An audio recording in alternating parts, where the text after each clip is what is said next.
welcome everybody. I'm glad to see you all. What a nice group of folks. These are the movers and shakers of housing in Concord right here, right on our Zoom screen. It's nice that this last week of August that everyone's taken the time to get together and hear all the exciting and I don't know if exciting, but all the updates for all the activities and projects going on. So we'll start with each of the groups listed in order of the agenda to call their group to order.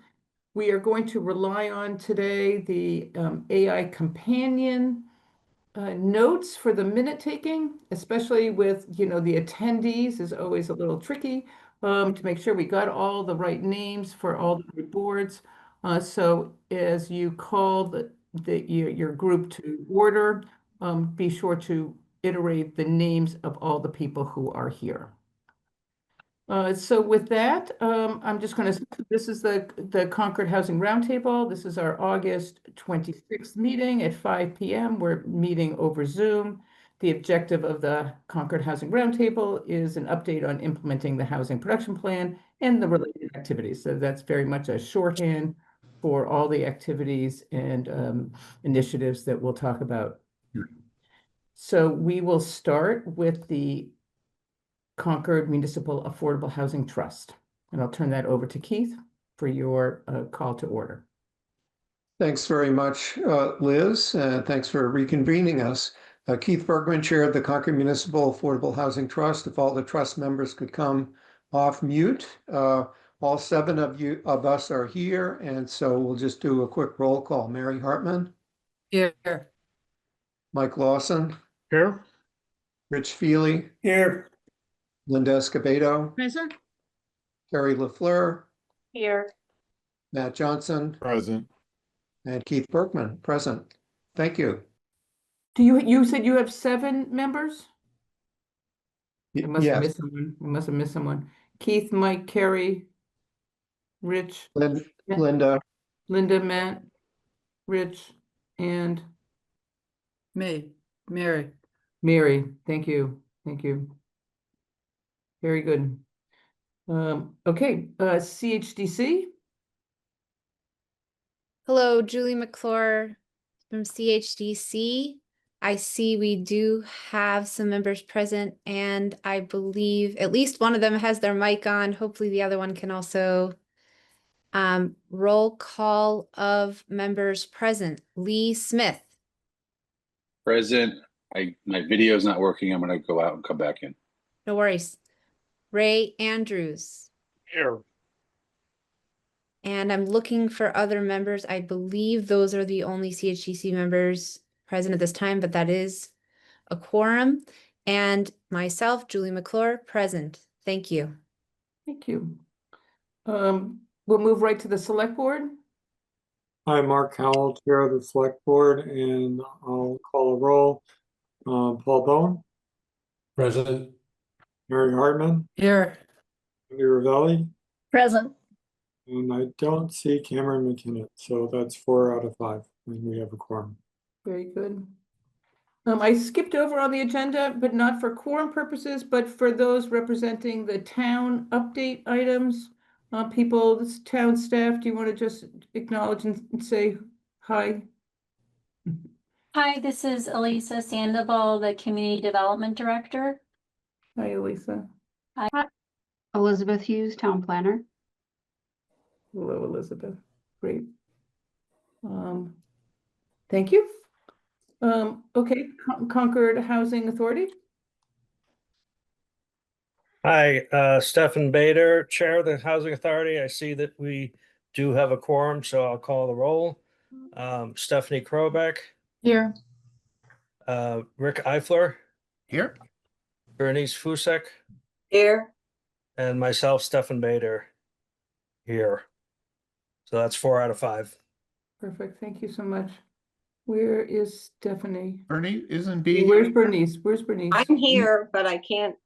Oh, yeah, there you are. Thank you. There I am up in the corner. Yeah. Gotcha. Gotcha. I'm trying to get my picture up and Rich, even though you don't need to, take attendance from an open meeting, do you want to just acknowledge who from the Housing Foundation is here with us right now? Yes, I see Steve Carr and Matt Johnson, in addition to myself.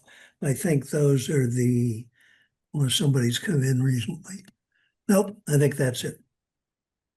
Great. Eve, nice to see you.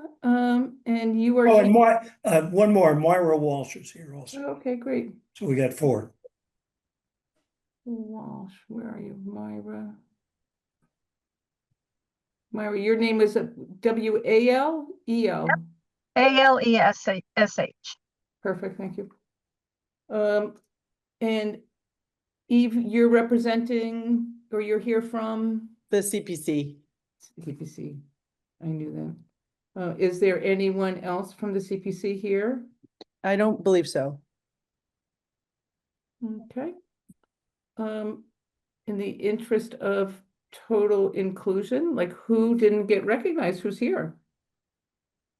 So I Pat can, Nelson? yep, Pat Nelson from the planning board is here. Very good. Hello, Pat. And Jennifer Polito, how nice to see you. Hi, everyone. I'm here. Yep, great. You over here. And did everyone else have an opportunity to check in and say hello? Okay, very good. Excellent. So that always takes a little while. So very good attendance. This always has a lot of interest and good participation from all the groups. So I really commend you for your interest to continue to meet in this way, in this sort of optional board committee meeting. We all go to a lot of meetings, so it's well appreciated. We're going to end promptly by 6:30, if not before, just in terms of meeting logistics. So we'll just start right in, and we'll start with Keith and the Municipal Affordable Housing Trust. Very good. Thanks very much. Again, Keith Bergman, Chair of the Trust, and it's a roundtable meeting, so you get a slideshow. And I had distributed the slides prior to the meeting, but welcome back to the roundtable. This familiar slide is all of us, and thanks to all of you for your leadership. To define some of the terms we use, here are affordable housing income limits for Concord this year. For a 4-person household, $132,000 at 80% of area median income. That's low income. $241,000 at 150%, which is workforce housing. Community preservation funds can be spent for up to 100% of AMI. Federal ARPA funds, 120%. And Concord's planned residential development zoning and the home rule petitions we filed to fund the trust are for up to 150%. And remember that it's units that are up to 80% that count on the subsidized housing inventory. And here is the SHI. We're officially at 13.34%, as certified on August 7th by EOHLC. This chart tracks our journey since falling below 10% to 9.97 in 2023, when the most recent US Census kicked in. That opened the door to 2 40Bs with a total of 438 rental units, of which 111 will be affordable at 80% of AMI. Novo 40B was approved last year, residences at Thorough this year. Together, the two briefly brought us to 16.12% SHI, but only days later, we fell to 13.3 when Novo didn't pull its building permit within 1 year. And then finally, 2 Assabet rental units came online, which brought us to our current figure. The housing production plan adopted by the Select Board and Planning Board in 2022 remains the town's guiding affordable housing policy document. This roundtable is collectively charged with coordinating the plan's implementation. Our focus is not just on how funds are spent, but also on what regulatory measures should be enacted for the market to produce affordable units. With the closure of MCI Concord, the housing groups had asked that the Regional Housing Services Office draft an informational update to the housing production plan, to note changes in local circumstances since the plan's adoption. And that's an update that we could say enter into the record of a DCAM public hearing. RHSO has now circulated a draft ahead of this meeting, and we'll hear more about that later on. The trust can act quickly when opportunities arise if funding is available. So to help implement the housing production plan, the trust has adopted funding guidelines for maintaining and periodically updating with our roundtable partners a list of priority projects, inviting project sponsors to apply for trust funds as projects become ready to proceed. The trust has received a total of $5,989,000 since 2019. These columns show the sources of those funds: $500,000 from town ARPA funds, $3.2 million from general fund appropriations and earned interest income, and $2,284,000 from community preservation. The trust's total uncommitted fund balance is $2,822,000 to continue our work. Here's a summary of projects the trust has funded thus far by committing $3,166,000. For each, you see the amount of trust funding, the other local funding, and the per unit subsidy from all local funds. The number of affordable units we've funded is 63. The number of those that are completed is 8. The snapshot of some projects you'll hear more about today. Assabet River Homes with $2.5 million from all the local partners, including 1.6 from the trust. This is the Concord Housing Development Corporation's project, which has brought 2 rental units online that are operated by the Housing Authority, and 3 ownership units are currently under construction by Habitat for Humanity. The Novo 40B, the trust has approved $392,000 for the sewer improvement fee for Novo's 51 affordable units when that project comes online. And we've asked the town to keep us informed about the status of this project. 91B Main Street, this is 1.45 acres of surplus state property, which can be purchased from MassDOT for $600,000. We're looking at 4 ownership workforce housing units. An estimate is that of $1.3 million is what a trust subsidy might need to be to acquire and develop the property. And $500,000 of that can come from the town ARPA funds awarded to the trust for that purpose. For the future, the trust is bullish on the 2 once-in-a-generation initiatives the select board has launched with the MCI Concord Advisory Board and the Land Use Working Group. These will help identify where multifamily housing can get built in Concord. The state reportedly wants MCI zoning brought to town meeting next year, even as they've set a June 2026 deadline for our MBTA community zoning to be in compliance by having at least half of the affected acreage being contiguous. And we'll hear more tonight on that from all of us who are going to be jumping over to the planning board meeting following this one. The select board's goals for fiscal 2026 adopted last month include 2 specifically referencing housing. 1, to support implementation of the housing production plan by identifying parcels and securing financial support. The other, to examine the impacts of affordable housing and other development on town budgets and taxes. And other select board goals advance the MCI and the land use initiatives, among many other things on their list. Mindful of these opportunities and working with the Mass Housing Partnership this year, the trust has refreshed our mission statement, our goals and objectives, to be able to better use our limited local funds to leverage outside investment. We've included an aspirational goal that 10% of Concord's housing stock ought to be deed restricted as affordable at some level. And with whatever housing is produced at MCI, Concord, and elsewhere in the coming years, some should be affordable at up to workforce housing levels. And that's going to take zoning as well as funding.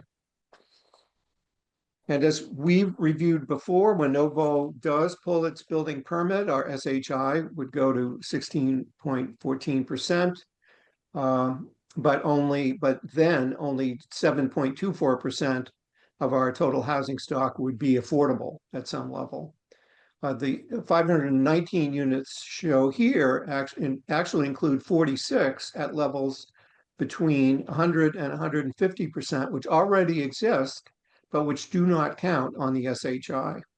We need more units, and we're looking at 200 more to obtain the bragging rights to be able to say that 10% of Concord's housing stock is affordable. That's our aspirational goal of expanding housing opportunities for the missing middle in a town where many who work here still cannot afford to live here. The town continues to carry out the 2019 town meeting visions for how to fund the trust by pursuing state legislation, which might raise $2 million a year. So please mark your calendars for Tuesday, September 9th at 10 a.m. When the legislature's Joint Committee on Revenue will conduct its hearing on transfer fees for affordable housing, like Concord's Home Rule petition and the LOHA Coalition's statewide local option. Letters of support are welcome. And the Housing Authority has already so voted to send one on August 21st. CHDC will take its vote on September 9th. Now, the trust hasn't met since this hearing was announced, and after tonight, we won't meet until after the hearing. So may I have a motion now from the trust to support those bills? Do I see a motion by Mary and a second by Mike? Yes, I second the motion. So moved, sorry. Then let's take a roll call vote. All trust members off mute again, please. Mary? Yes. Mike? Yes. Rich? Yes. Linda? Aye. Matt? Aye. Carrie? Yes. And Keith, aye. Motion passes 7-0. Thank you all. In the meantime, the trust is continuing to seek Community Preservation Act funding. And we have a goal that we've developed of applying for at least 25% of whatever the CPC has available. And so for this upcoming round, we look with great interest to see that there appears to be a total of $3.1 million in unrestricted funds, which could be spent at the April 2026 town meeting. And just doing the math, 25% of that total is $785,500. Now, the trust is going to take a vote on September 11th to determine specifically what our application is going to be for. And I just want to say this: the number the total I've shown here of $1,341,000 it does not include two other reserve amounts that are available: $103,000 for historic, $250,000 for open space, for which the trust is not eligible. So I've not included that in our total. But anyway, it's something that we'll be thinking about, and your input and letters of support are most welcome for our application that we'll be submitting by the September 19th deadline. So thanks again for your advocacy and leadership, and be glad to answer any questions you have about this. Thanks. As always, that's an excellent update, Keith, and it's a great way to kick off the meeting and provide that framework. Yeah, Paul. Yeah, hi, Keith. On Novo, I know it's kind of in limbo and the crystal ball is a little hazy, but how long do we kind of keep that as an aspiration, or is it any indication which way that's going to go? Thanks for the question, Paul. We'll have an update from Elisa tonight on this. I think that and maybe Rich Feely could just weigh in on what information he's heard. The fact is that an approved 40B is approved until it there's no expiration date of it, but as a practical matter, we would, I'll say one thing. There's the grant agreement that we signed with Novo has is good for 3 years after the approval of the ZBA permit. So so the funds that we've set aside won't be there without a further vote of those who are on the trust at the time. But Rich, did you want to? No, I would defer to Elisa. I mean, these are serious people. They built a lot of projects like this. They own the land. I think they will move forward. It's the uncertainty in the markets at this point. But Elisa, do you know, that's based on a discussion about 3 months ago with the principal. Elisa, do you have anything more? Yes, so we're speaking specifically about Novo. So I did speak to or correspond with representatives of Novo, and they noted they are still diligently working towards pulling a building permit. They are going through a capitalization process with their equity partners, but they do anticipate applying for a building permit in the next several months. Great. Thank you. So can I clarify, will be applying for a building permit to demolish the Welch's portion. So because that building needs to be demolished and the parking to be created before they can move forward and get a building permit for the actual Novo project. So just to be clear on the timing of how that project will move forward. Could I ask what the estimated time for, so they'd have to, when is the earliest then that they could pull a building permit for Novo if they have to wait to take down a building? Do they have to take it So down? the parking has to be created before they can remove the parking that the Novo project will take away. So however long it takes them to demolish the building and put in the parking lot to binder.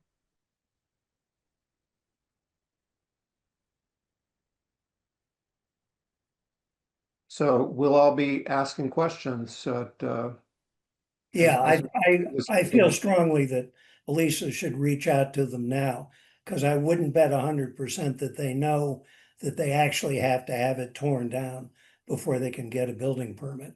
And that's a significant factor because, at some point, the clock starts ticking on their loans. I'm in my conversations with them, even during the permitting process, they're very well aware of the fact that they can't remove the parking that the project will take up until Welch's is taken down. That was the whole reason they had a parking garage proposed before and didn't want to go towards the parking garage when they found out that Welch's was moving out. So Welch's moved out in July. So they're now moving forward. So I'm happy to follow up with them and just to make sure, but I'll follow up with them and report back at the next meeting. Thanks, Elisa. And can I'll just report that their comprehensive permit has a 3-year horizon. They can always apply for an extension, but the permit is issued expires after 3 years without if they haven't completed by then.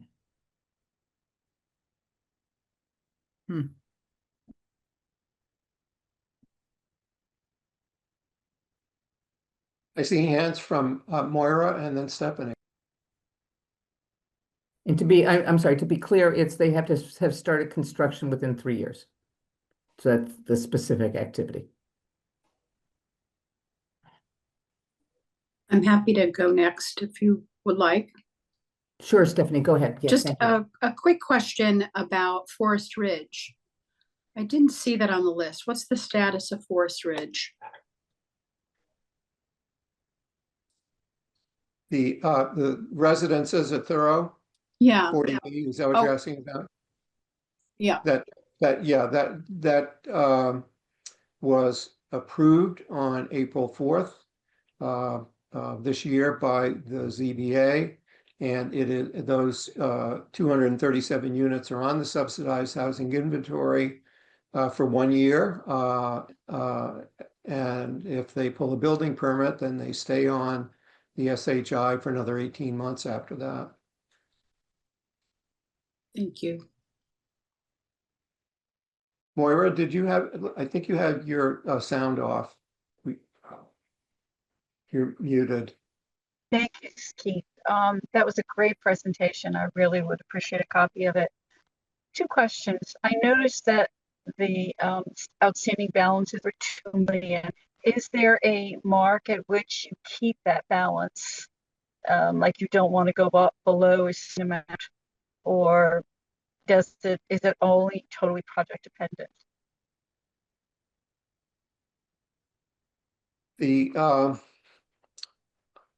If the question is what, do we have a policy about keeping our available balance at any particular amount? I'd have to say we don't. I think our aspiration is to spend the money that we get so that we can prove to the voters that we need more.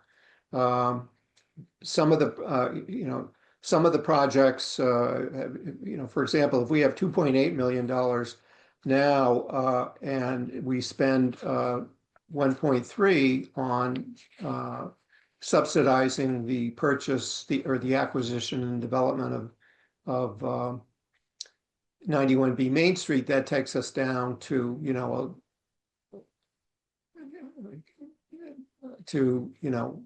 1.5 million or thereabouts. So, and we will be applying for more money next year, but we don't have I guess our policy is to spend the money as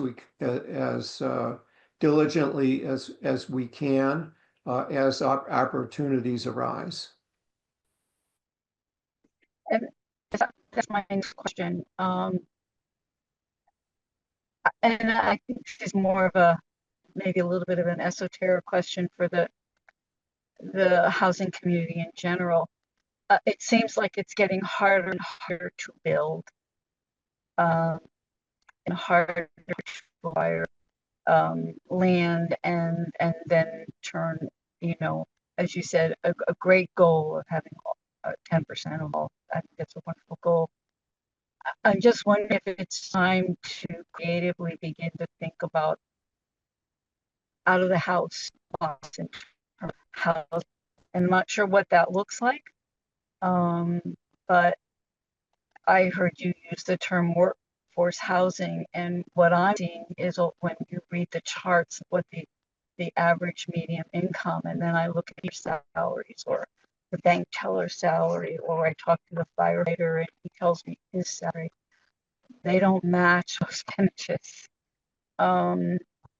And so I guess I'm just questioning if there aren't other ways we can provide housing. And I don't think it's something we can answer now, but it's just something I wanted to ask to see if it was even at level. Thanks, Mara. I think it's a great question. I mean, where the part of the answer needs to be zoning, inclusionary zoning, where there's a requirement in our MBTA communities, which is just limited to 80% of AMI. The state has approved that in those zones, 20% of the housing that gets built has to be affordable at 80% of AMI. If we're looking for something else like workforce housing, that is going to require something else, some other sort of zoning strategy to come forward. Maybe that, and I'm just hoping maybe that can come out of the state's desire to put a lot of housing at MCI Concord, maybe there's a way to have put a lot of affordable housing there as well. And Yeah, I think the I mean, town meeting also approved changes to the PRD zoning to encourage workforce housing last spring. So I think that perhaps there's an opportunity to see that in action. Yeah, because I heard Matt at a meeting once use the word attainable house, and I think that's much more what I'm seeing in terms of percentages when I look at Netlist Boston. I'm seeing attainable housing, not affordable. So I just kind of put out there. Times change so quickly, housing community. I think this has all fallen apart so quickly in the last 5 years, and it's hard to keep up with. Very hard to keep up with. So I just was curious. I thank you for your response. Thank you. Matt and then Mary. Yeah, I think we've been recently touring developments where they have low income housing that's eligible for grants that we have not previously, I think, had in town, or at least not in recent times. And that looks like a very promising alternative that might, make much more accessible lower income housing feasible, even in our market. So we're going to continue to explore those options as well, not just the upper end of the spectrum, but also lower than we have previously in income bands. But I know we need to get back to our agenda pretty soon too. We've got a lot on it. Yeah, great, thank you. Mary? Okay, quickly, I was gonna say what Matt just said, and I want to add to it that one of the things that we're learning from our tours of other housing developments is that there are ways to get more funding from the federal and the state government if we go lower income. So we're learning a lot about how to make more attainable housing. Yep. Lower income, higher density. That's right, lower income, higher density, and less outflow from this town and more help from the federal and the state government. Sure. Okay, very good. Thank you. Let's move on to the CHDC next. I think Julie is prepared to lead this agenda item. Yes. So the agenda item as it is described is an Assabet River Homes update. And the latest news on that is if you drive past the site on Old Marlborough Road, you will see there has been some construction preparation happening. And perhaps you've biked past or walked past because its proximity to the Bruce Freeman Rail Trail is, fingertip distance practically. This site, as mentioned by Keith, is a 5-unit site. 2 of those units are rentals on the SHI now, which are being managed by the Concord Housing Authority. Thank you so much to the Concord Housing Authority and Concord Municipal Affordable Housing Trust for partnering to make the project happen, as well as Habitat for Humanity and many, many, many local commercial partners.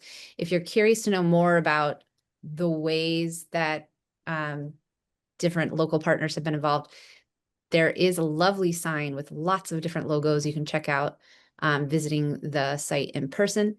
And there will be opportunities, as we've mentioned before, for the sweat equity part of Habitat for Humanity's development. So we'll get information about that, share it back with the housing community, try to share it broadly with the Concord community members who may want to go help build 3 affordable homes that will be at this site. And we continue to look at reaching milestones and ensuring that the funding for the site moves forward in a timely way. We reviewed a modified proposal from Habitat today in our 8 a.m. meeting to ensure that we understand when they plan to reach certain milestones, and also we understand when we need to knock on the trust's door and make sure that transfers of the funds for the project continue to happen on time. We think the project is a pretty special project, and I think it could potentially serve as a model for what we might do at other sites moving forward, sites like 91B Main Street.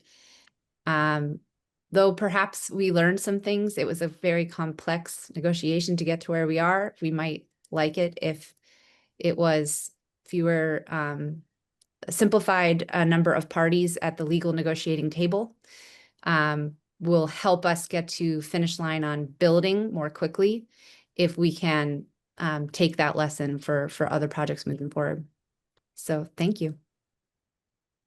I will just chime in with a few details. So Julie provided that great overview. The construction is targeting for a spring occupancy for the first home. They're building into the first home will be the first one on the roadway.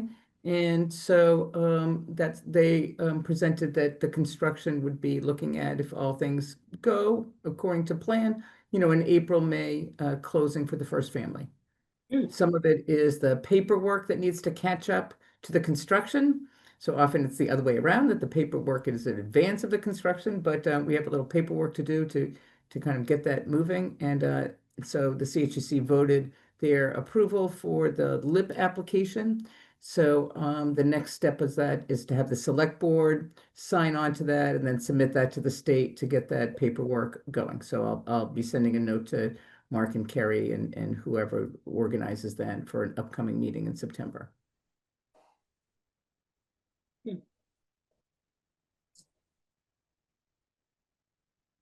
Great. Any questions there? I think that they're having their gala, Habitat for Humanity, coming up at the Nishadic Country Club. Let me just see when that is, because maybe we can pass that around. I know that they're looking for support from everyone. This is a great group right here to support this effort. Let me just tell you when that is. I'm sure that they're going to send out it's Friday, October 3rd, at 6 p.m. at the Nishadic Country Club. So they'll be doing a press release. I just saw a draft of it earlier this week, so that'll be going out soon, but we can take this opportunity to mark your calendars. Okay, great. So next on the agenda is the town update. So I don't know if a combination of Elisa and Elizabeth doing that town update, or Elisa, I can't even find you here, wherever you are. Hi, Liz. There you are. There you are Thank you down so there. much. Yes, I can provide an update on those items. So for 91B Main Street, we have had one meeting with MassDOT with the chairs of the Housing Trust and CHDC, as well as myself and Elizabeth. MassDOT has provided a letter to the town documenting the sale price of $600,000. And we are now waiting to hear back from MassDOT as they further review whether they are able to sell directly to CHTC with funding from the Housing Trust. So we're just waiting for them to do some additional research on that. We have also requested additional time to review the details of the sale documents provided by MassDOT, so that we can review that. Town council will be reviewing those as well. And we are currently waiting to hear back from MassDOT, and I will be sending another email to follow up with them soon, but we are waiting for them to conduct this additional research. And then we will have another meeting with MassDOT to go over the details of just the logistics and potential sale of this property. So that is my update for 91B.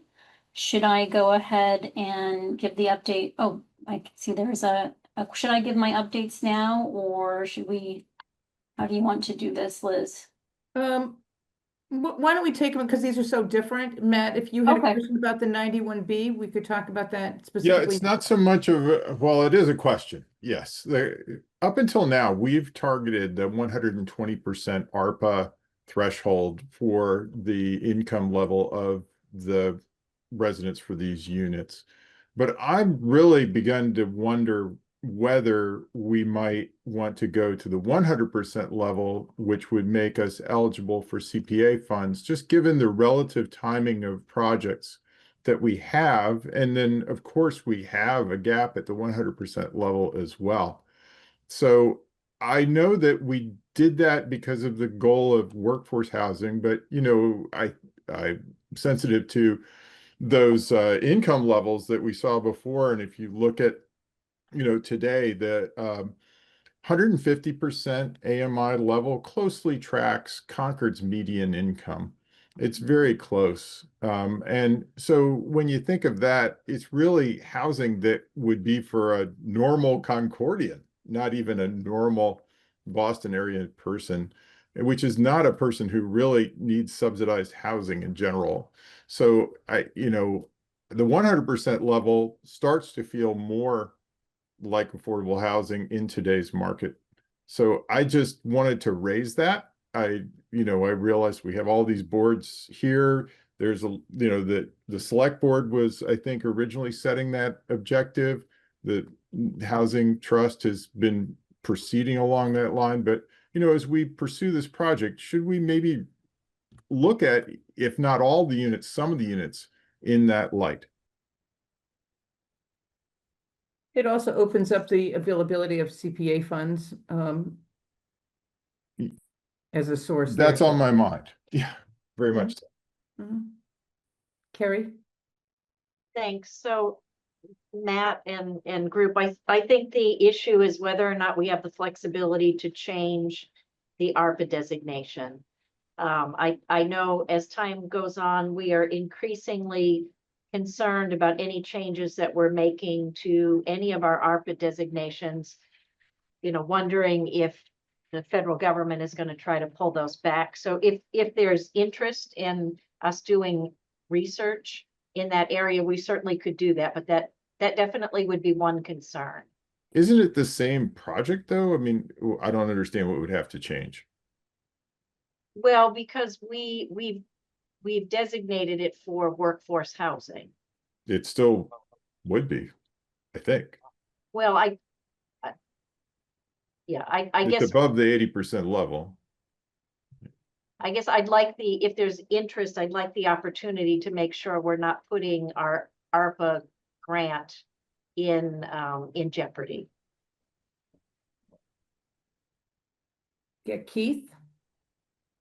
Yeah, I'm not sure what specifically is reported to the federal government by the town describing the project. I do know that the interagency agreement that the trust signed with the town for the $500,000 indicates that the funds can be used for up to 120%. So that so I'd appreciate any clarification on what flexibility exists for that project now, since the question's been asked. Thanks. Yes, Wendy. I just want to chime in and say I would certainly support Matt's recommendation. So if we could do the research, I think that'd be great. Thanks.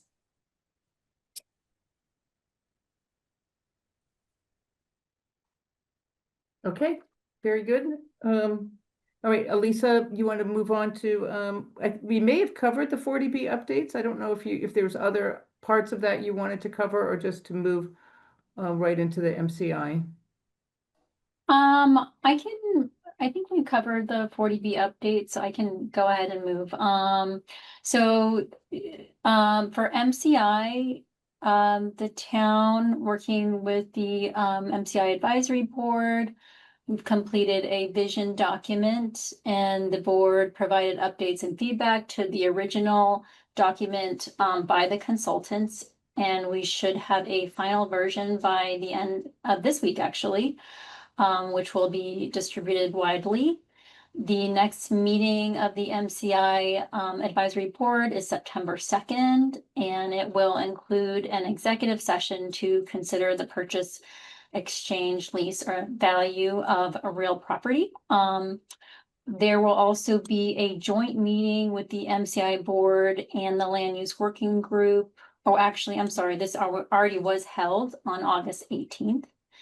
And the town is working diligently right now to evaluate the wastewater treatment constraints and capacity of the existing plant there. This is financed through the fiscal year 25 state earmarks. And we are in partnership with Weston and Sampson And this includes an analysis of the wastewater treatment capacity. It includes field investigation, soil evaluation, sewage flow analysis, various other environmental analyses. So working diligently on that. The town has also requested an additional year to negotiate DCAM's offer to convey the wastewater treatment facility. And this has been accepted and agreed to by DCAM. And so the period to negotiate has been extended to August 2026. So that kind of sums up the MCI project update. And yes, there it is. I Vision just wanted plan. to highlight this report. I printed it out today because it's much better printed and stapled like this and with all the color charts, and it's really an excellent summary of the great community engagement and the work that was done through June. So I highly commend that and encourage everyone to have that available to reflect on what has been said to date as we look forward to the next phase. And so I can give an update on the land use working group work as well. So Linda Miller has been appointed to serve on the land use working group and serve as a representative of the MCI advisory board on that group. The working group is currently divided into 3 subcommittees. One on devoted to public works, one is devoted to public safety, and one group is devoted to municipal office consolidation. So those are kind of the 3 areas they're looking at in terms of the overall land use planning. The working group is currently working on data collection that will better inform the recommendations of the working group, and has completed several site visits, both guided and self-guided, across the community, across the different buildings, such as at 229 Main Street, MCI Concord, the Concord Public Works buildings, on Walden Street Public Safety Campus, West Concord Fire Station, the Peabody School, and there is a site visit scheduled for the Ripley School. And there will be a site visit of the building here at 141 Keyes Road, which houses DPLM. So that is kind of my update on the land use working group. Happy to answer any questions on those items.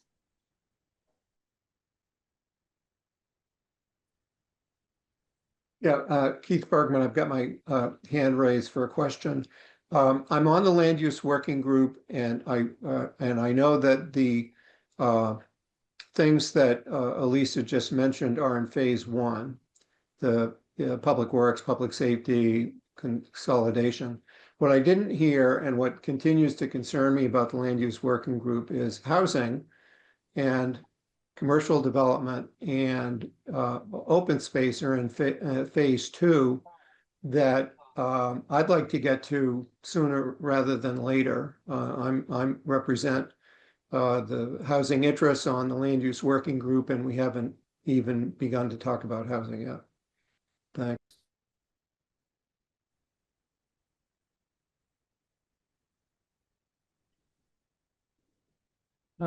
Okay. Does anyone want to answer that or anything, or just, that's a good question? I can convey that that feedback to Megan Zamudo, the deputy town manager, who's kind of on the town staff side managing this initiative. But happy to take that feedback, Keith, and I will I'll convey that. Great, thank you. I wanted to I'm just going to mention the any other questions, Mary? I was just going to make a comment in response to Keith's comment, and we've talked about this, but for the group, I will just say that, yes, he's right, that the first phase is really looking at public safety, DPW, and consolidation of municipal buildings. And once we figure out what might be some good recommendations in that space, that will open up opportunities for housing within the community, whether it's at MCI or whether it's at Kai's Road or whether it's at Harvey Wheeler, whatever. So that's when the work around housing and where is the best place for housing and the funding of housing will become a very active part of the work of that committee. So I hope Keith, you hang in there until we get to those conversations. I'm not going anywhere. Thank you. Great.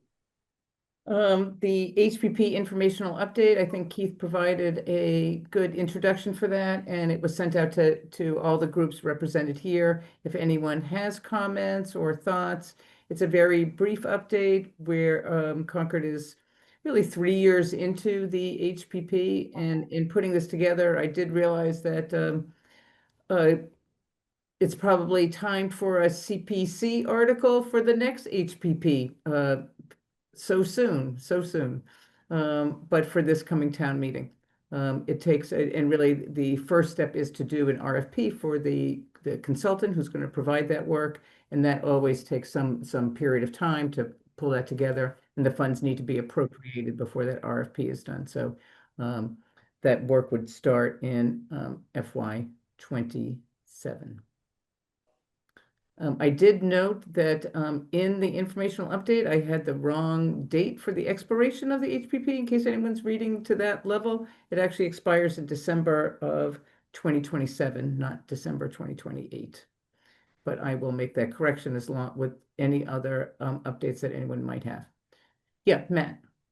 Yeah, I thought that the update was excellent, and it really helped compensate for the very awkward timing of the last one, where many balls were still in the air. And I actually don't think that we need an article at next town meeting. I think that perhaps, but I guess we need to have a new HPP before this one expires. But I felt like this one is the update refreshed it enough to keep it rolling for a while in my book. It's now far more current, Well, the information that we have.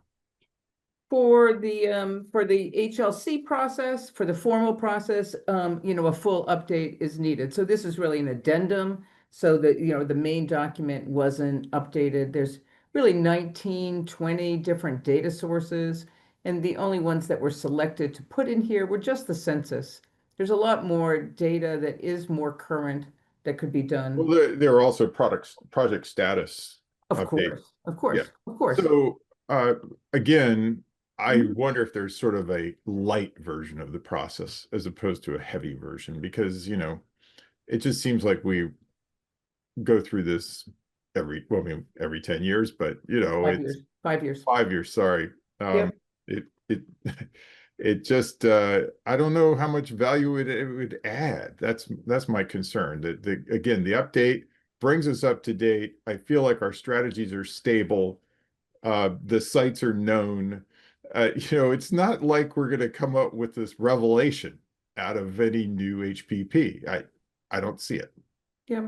So, addressing, if you wanted to be sure to have an updated HPP before this one expires, you would put in an article for this Springtown meeting for CPA funds, and then the schedule is yours to define versus being shortchanged timeline wise. But that's really for further discussion, of course. Yeah, Mark. I think that's an interesting point that Matt's raising, because it seems to me that we're majoring in planning at the moment for land use. That's what we're about when we initiate the land use working group. When we do MCI, we're trying to work that out, and I'm wondering whether some byproduct of the planning that we're already doing to try to optimize land use could spit out something that also constitutes an HPP update. Might be good food for thought as we approach a design and we do the detailed zoning, because we're going to really be engaged in this very much over the next year or two. And I'm not that familiar with what makes something an official HPP update versus, the plan has actually been updated as a byproduct of the work we're doing. So an official HPP, it's a regulated process with the state. There's a full needs assessment using all of that data. So that would be, one piece of it. And then there's goals and strategies with a broad community engagement component. Okay. So a lot of the work is what we're being trying to done. do for MCI. I'm just saying. Yeah. There's other parts, there's other goals and that, but it's a good topic to see whether that's something that the town is interested in pursuing. Okay.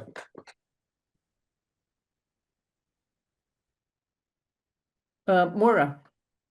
I just have to agree with Mark and Steve, because having sat on that committee, it was a wonderful committee, but it's a huge community. And right now, I think we have so many large that's going on, consultants, that if there's a way of paying somebody to update statistics, that, which might have to be done. But I think also my experience having just introduced to housing right before that period, so it's about 6 years ago, it was a very different landscape than it is now. I mean, Concord has a much clearer direction, has a much stronger, the Roundtable is such an example, but it has very committed people. So unless it affects funding at the state level, I can't see another committee to duplicate something that just really needs addendum at this point. But again, we can't affect money or things. I agree with the fellows, though. I think it would be might be a large waste of time and money.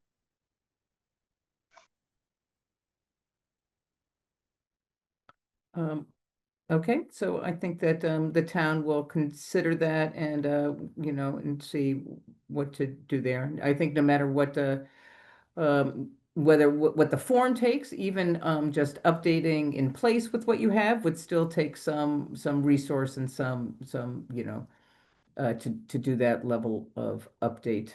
But That's understood.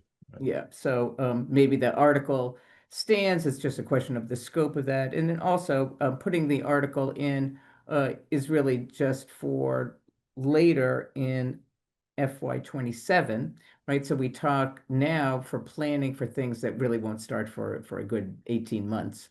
So yeah.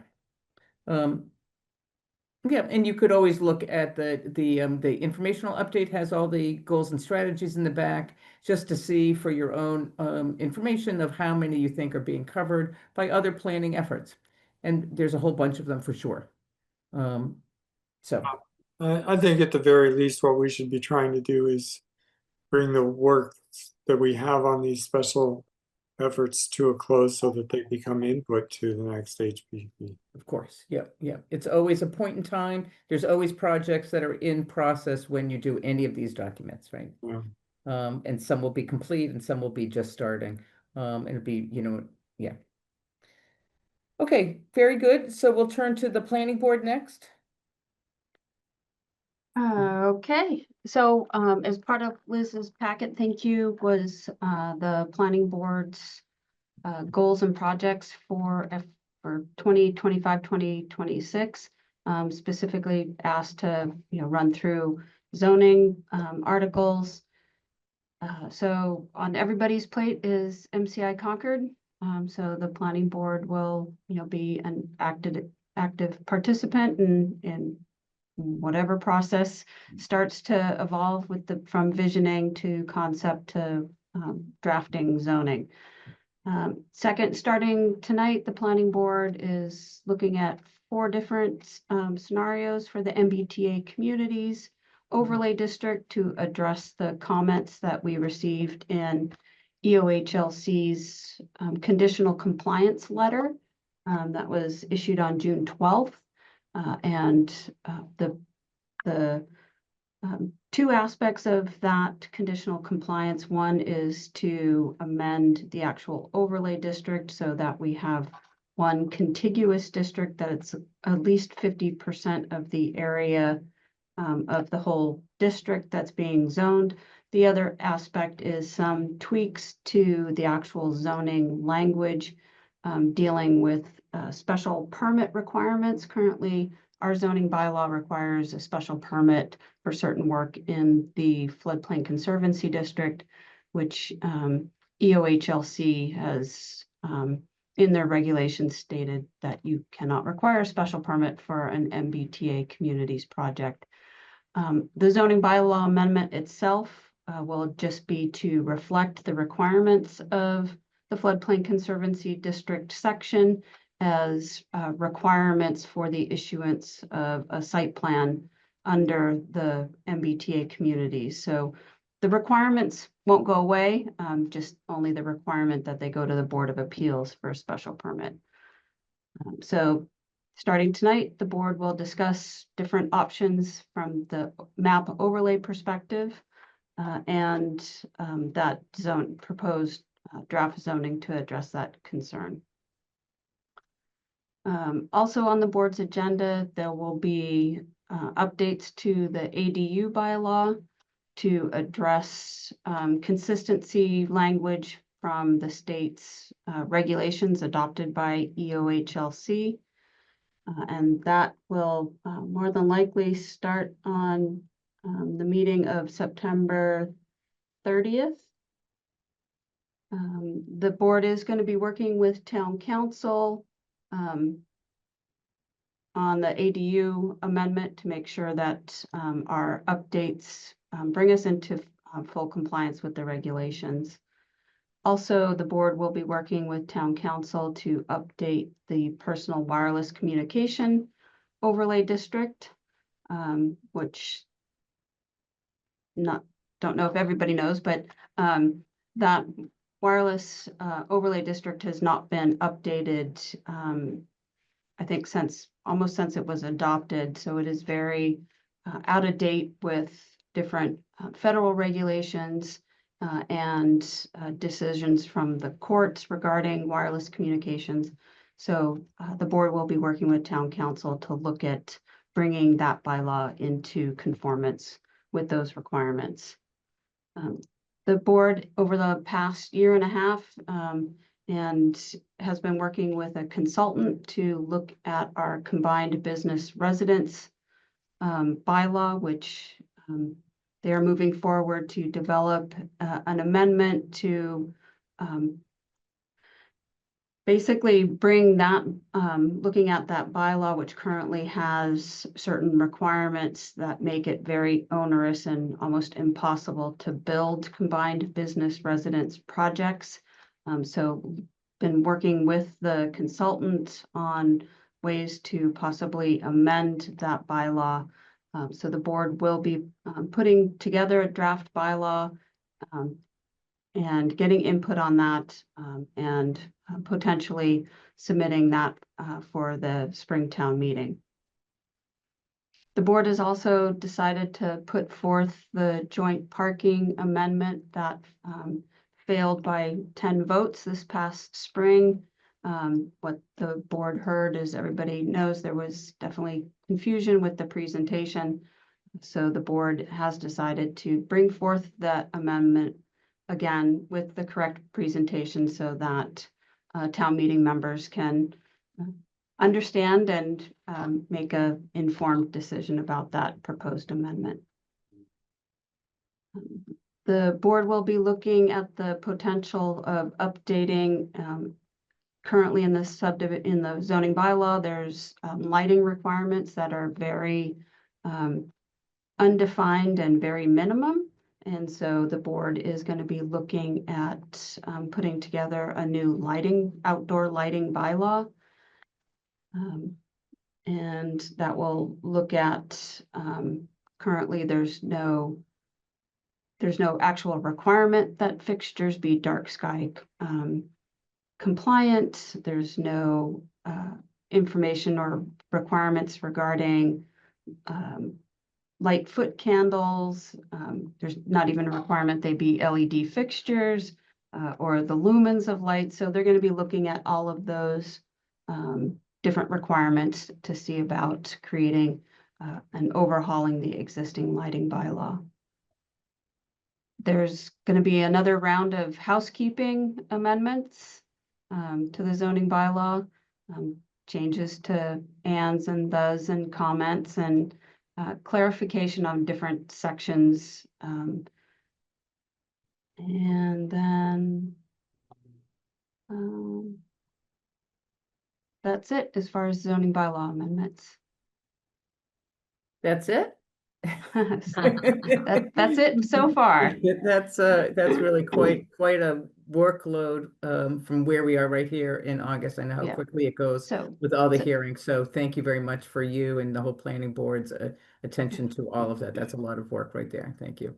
I Julie? can't. Oh, I can't say that all of those will be, to a level of a, final warrant article and be put on the warrant, but that's what they're working on. sure. We'll do Julie, then Matt, Rich, and Stefan. Elizabeth, wow, you're doing a lot. Thank you so much for that report. 2 questions. One, regarding the special permit for flood zones in the MBTA, it sounds reasonable both directions to me. In my mind, it's like, well, the state doesn't want you to have a special permit so that they can encourage development, right? On the other hand, we have a lot of flood zones. I'm curious if you're able to share much about the implications of that, or what we can do to ensure that we're not building things that are going to be flooded, because that also wouldn't be great. Right. So that's currently in our zoning bylaw in the floodplain conservancy district, Concord has very detailed requirements for somebody who wants to do work in the floodplain. And detailed requirements for what they need to submit, what information they need to show, what engineering information they need to provide as far as cut and fill calculations and different plans. And the other requirement that Concord has had in place, I think since the mid-70s, is a compensatory storage requirement of 1 to 1.5. So if you want to fill, 1 cubic yard of floodplain, you have to provide an area that's 1.5 that times in a different location. So all of those requirements will not change. It will just be the process by which somebody gets approval will be through the planning board and the site plan review, and not a special permit through the zoning board of appeals. Thank you so much. My second question, short and simple, probably for some people, they probably already know the answer and it's just me, but you talked about combined business residences. Are you talking about large scale residential development that's like at a commercial scale, or are you talking about mixed use or something else? Just so I understand better the terms. Right. So part of, if the board does move forward with that bylaw amendment, they will be changing the name to mixed use. I don't know the history of why Concord, defined it as combined business residence, but it does mean mixed use. So, and it is not, project specific. So it could be, like Concord Outfitters, which that's received a permit for a combined business residence. Brookside Square is a little bit different. There's another section in the bylaw that's combined business, residence, industrial.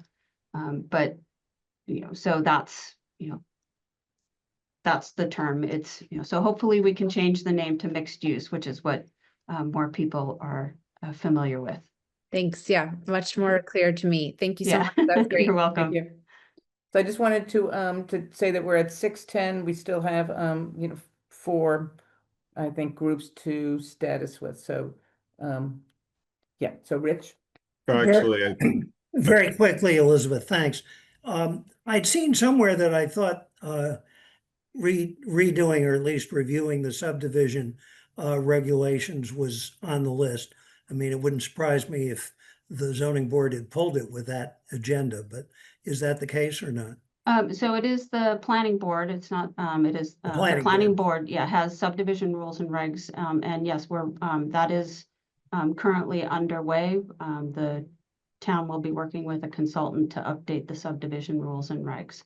Well, But- one question I would pose is, can we require that a certain proportion of the houses built, not that they're affordable, but that they're smaller than a certain size, even if they sell at market rates? Don't answer it now, but that's my. Oh, I can answer it equivocally, no. The state subdivision control law, subdivisions only deal with the laying out the road, the construction of the road, stormwater drainage, and utilities. Peace. Thank you. We recently heard at a housing trust meeting that now that the MCI property has been conveyed to DCAM, it can be considered in our MBTA zoning overlay. So it seems like a fantastic opportunity to address the problem of contiguity of, the zone. It seems like you could take 26 acres of that site and include it in the overlay. It's all upland, and it would satisfy, I think, the main condition that the state came back to us with. So it just seems like a great opportunity. I hope that the planning board will look at it carefully. So what I can tell you, it's not something that the board has specifically discussed. But previous conversations that looked because MCI Concord was brought up all during the MBTA community, the year that Linda and I, and similar to the Thoreau Depot Business District, incorporating MCI Concord into the MBTA communities, then the town is making a conscious decision that the development of that property would be by right multifamily. No requirement that there be mixed use. And I don't think the planning board at this point would move forward with incorporating the MBTA, the MCI land into the MBTA communities, while the MCI advisory board is still diligently going through their process. And there's been no indication in their process that the community wants just 100% multifamily on the property. No, but it only would take half the property. In other words, the back half could be residential. That's what's contiguous to the MBTA, the rest of the zone. The front half could be commercial, mixed use, whatever you want. It actually could be a excellent. I mean, it matches a lot of the schemes that I saw. They had housing in that district of the site. I mean, why would you put commercial back in the back end of that property? It doesn't make sense to me anyway. So the back end of just the prison, or because Junction Village is already in the MBTA community. So right. No, I'm talking about the MCI site specifically. Yeah. I will leave it up to the planning board how they want to move forward. Yeah. And is that under discussion tonight? They're starting with 4 different scenarios tonight, and then we'll continue with different scenarios. Okay. I just hope we don't miss this opportunity, because it's very hard to carve out other sites, I think, in a reasonable way to meet the requirement. And then Mark. Quick question. A number of years ago, we adopted lighting guidelines, and I think at the time they applied only to municipal buildings. And I'm just wondering if that is kind of the starting point for the proposed lighting guidelines for other properties. It would seem to me to make sense to have one set of lighting guidelines that works uniformly. That's all. Just recalling all the conversations about getting that lighting stuff in place.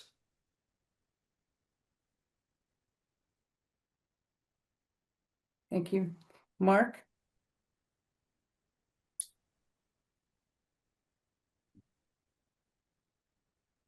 Sorry, I think I'm up next anyway, and I'll just briefly respond to what Matt was raising, which was going to be part of my update anyway. Liz, you mentioned the agency report on MCI visioning. We're extremely pleased with what we have so far at the advisory board, and the select board is also pleased with it. What that did was it gave us several scenarios to consider, and the MCI advisory board is going to work on what I've been calling scenario 2.0. Think of those as scenarios 1.0, A, B, and C to choose from. They called for a range of residential units from between 300 and 750, and assess the impacts of that level of development from a residential perspective, as well as what that would leave remaining for commercial development as well. And so what I'm expecting is going to happen next is that the MCI advisory board will come up with a scenario which is more informed than the first original three were able to be, by things like the MassDOT plans for the Rotary, the capacity and opportunities with the wastewater treatment facility, that will be more mature and more acceptable, and will begin to outline hopefully what the town's desired level of residential versus other kinds of development might be for that site, and prep that for a zoning process. We're going to dive deeply into that in the September 2nd meeting, and the advisory board is really trying to get that scenario 2.0 out there, hopefully in October, so that we can really push this conversation along. So that was a little bit of an advisory board update, but I'll now segue into the select board specifically. It wasn't accidental that when we were looking at our select board goals for this year, we put development and land use right at the top, and MCI was 1A on that list, because we see this as a real enabler both for housing and commercial development. And we also were focused on other development enablers like cell service, like wastewater treatment facility capacity, like transportation, that are going to create the conditions where Concord becomes more accessible and for future development, both in commercial and in residential. And so we're really very committed to seeing those things through. The land use working group effort is also about potentially unlocking redevelopment opportunities in other town sites, town-owned properties, as well as achieving some operating efficiencies potentially, and operating improvements at the town level. I think that if you open up the time span a little bit and look at what the schools have been able to do, in the last 20 years, we've built 5 new school buildings, and the sort of ratio of taxpayer dollars that are going directly to education versus going to maintaining old buildings has been improving in that sense. And we have an opportunity through the work of the land use working group and by potentially deploying some of the available properties that we have in town to attempt to unlock some of those kinds of efficiencies in town services, even as we also create opportunities for residential development and commercial development. So that's what we had in mind when we were developing this particular set of goals, and the focus for this year is to try and create those really fundamental conditions. And so I was really pleased to hear a lot of the details coming up in the previous updates, and I won't drag this out any longer.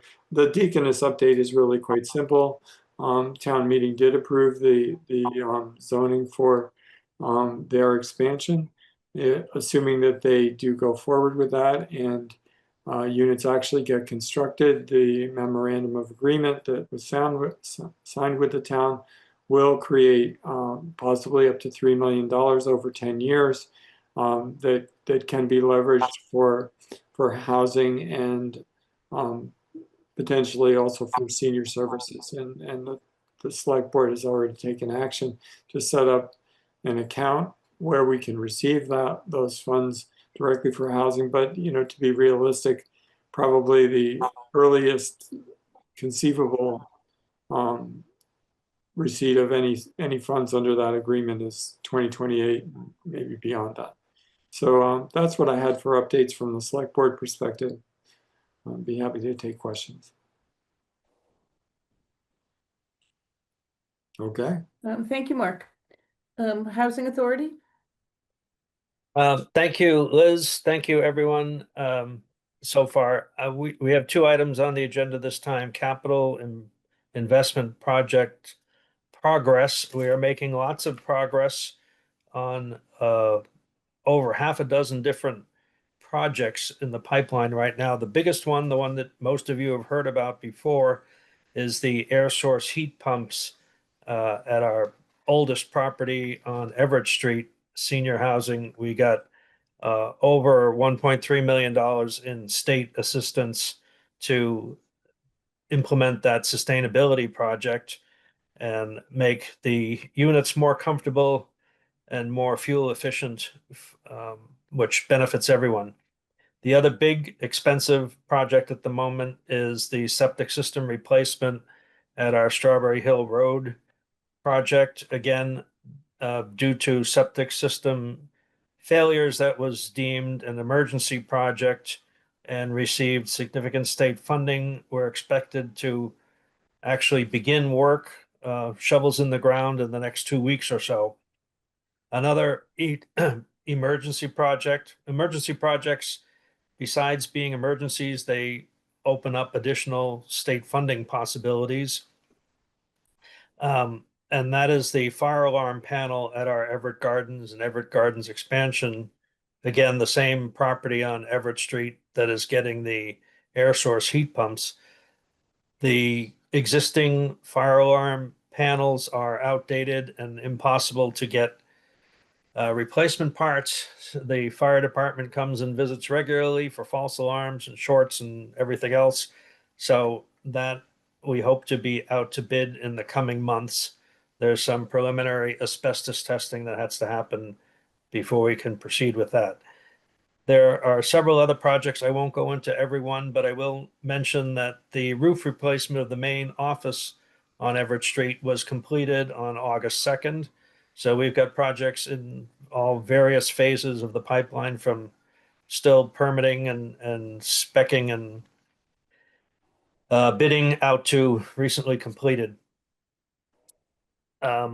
There are more details available. If anyone is interested, contact me or Jennifer Polito. Be happy to share that with you. The other agenda item is the federal housing funding reductions, and that is significant on several levels. The first of which is we administer 107, or we used to administer housing assistance payments on 107 vouchers. That has been reduced by 2 already due to HUD cutbacks in funding levels. So far, our approach is not to terminate anyone who has a voucher, but HUD has told us you cannot reissue or issue a voucher to a new person if someone comes off your voucher rolls. They're putting the squeeze on the total funding, and if we keep spending at the current level, we're going to run out of voucher money before we run out of time on the calendar. It is significant to note that the 2 units that we just added to the SHI on Powder Mill Road, we were able to get project-based vouchers. So that's vouchers tied to the apartments, not tied to the residents. That happened. The paperwork for that was processed in the last couple of months. We were trying to do that today, we could not do that. HUD has put an end to that kind of project-based voucher issuance.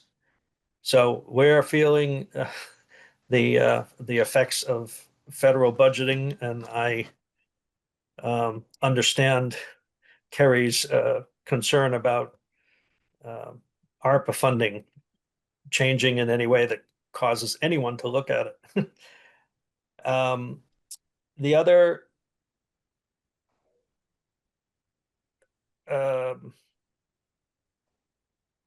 I just want to also mention again that the Housing Authority is supporting the LOHA Coalition and the Concord Town Meeting requests for of transfer fee in order to support affordable housing, which is even more important than it was the last time this was before the state legislature, given those housing cuts from the federal HUD. And that's our Housing Authority update. And again, I'm happy for questions or additional comments. And Rick Eifler, if I forgot something, please jump in. Well, I wondered if we wanted to mention our intention to apply for CPC money for the sprinklers at Everett Gardens. Thank you for reminding me about that. At our last meeting on August 21st, the deputy fire chief spoke to us and talked about the possibility of getting CPC funding to install sprinklers again in one of our oldest properties. The long and the short of it is obviously installing sprinklers costs money, it's disruptive, but if you're worried about the cost of a unit of affordable housing, it's much cheaper to prevent a unit of affordable housing burning to the ground than it is to build a new one.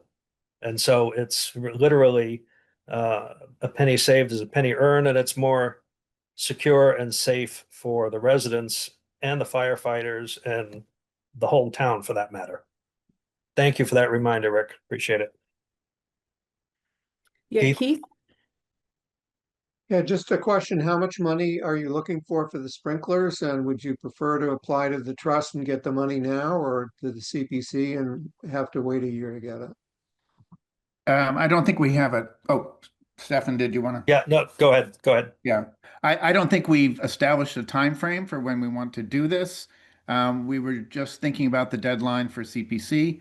Given that this is not something that's in the housing production plan, I wasn't sure how the trust would look at it. And I think our current, we don't have a budget established at this date. We're working on it, but I suspect it's around a $300,000 project.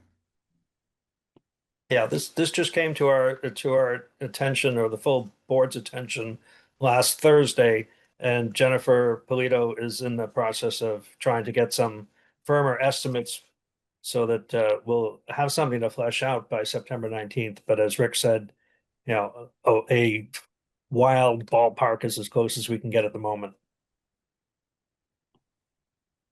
Thank you. Thanks for putting it on our collective radar screen, and let's talk more. Great. Thank you. Great, thank you. Update from the Housing Foundation?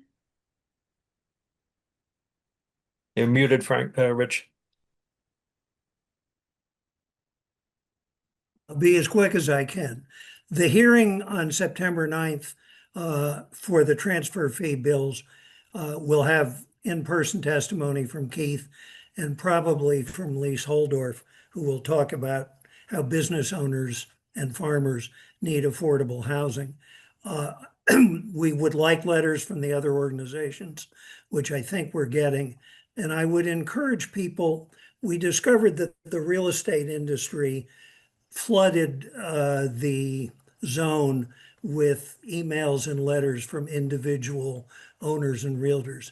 So I'm going to suggest that people here who would be willing to send a letter or email, contact me. I'll put a list together, and then we can hopefully cue that when we're at an impasse or at a critical point with the legislature. Progress on something we've worked on for a couple of years. Some of our members said, look, people can afford 1 month's rent in Concord maybe, but they can't afford 3 months' rent to move in. And we just gave our first grant there to an elder who had been priced out of her existing housing. And we're in discussions with the town for making that kind of grant available to town employees who would like to live in town as well. We're collaborating with the agricultural interests to raise money, and we're going to have to do it privately. We're not going to get any of this from the trust to build a addition onto the Barrett's Mill farmhouse that will create essentially 2 full family units there. The town will own it. The trust would fund and supervise the construction. And finally, an issue I'd like to just put on the table for later discussion by this group is I think the time has come to raise the level of CHTC repair grants, which are now, I think, Liz, at $4,000. You can hardly get your brakes done for that anymore. And I think if we want to preserve some of the smaller, older homes, rather than people selling them and moving elsewhere, we should make it a little easier for people to replace a roof if they really can't afford it. So those are our items. Thank you. Very good. Steve, do you want to do a quick update on the CPC? Yeah, I have 2 Welcome, sir. sentences. We have our meeting on September 16th at 7 o'clock, where we will be continuing to update and tighten up our policies and procedures in anticipation of possibly a return of funds from some of our prior applicants. And then nobody needs me to say that our applications are due Friday, September 19th at noon. Very good. Thank you. I think that this group, I heard, there might be 2, 3 perhaps that that you've heard about tonight. So, okay, very good. So we're just 6:32. Is there any closing comments before people adjourn their groups? I think I probably speak for everyone to say thank you again for showing up and providing such a good detailed status update. And I think that we're all more current and well-informed from an hour and a half ago in terms of where we are for housing and all of the varied efforts by these enthusiastic groups that working towards helping people in town. Yeah, Keith. Yeah, thanks, Liz, for convening us again. This quarterly roundtable is a great institution to have to get us together. Always delighted to see such great attendance from the several boards, including the select board. And one of the innovations that Elisa did for us when we had our last meeting is that we turned to Elisa and say, Elisa, you can adjourn the meeting just by saying so. So I would empower Liz to do the same now and send us on our way. Thank Very you. good. Okay, excellent. Thank you for that innovation. So at 6:33, I will adjourn the Concord Housing Roundtable and all of the boards and committees thereof.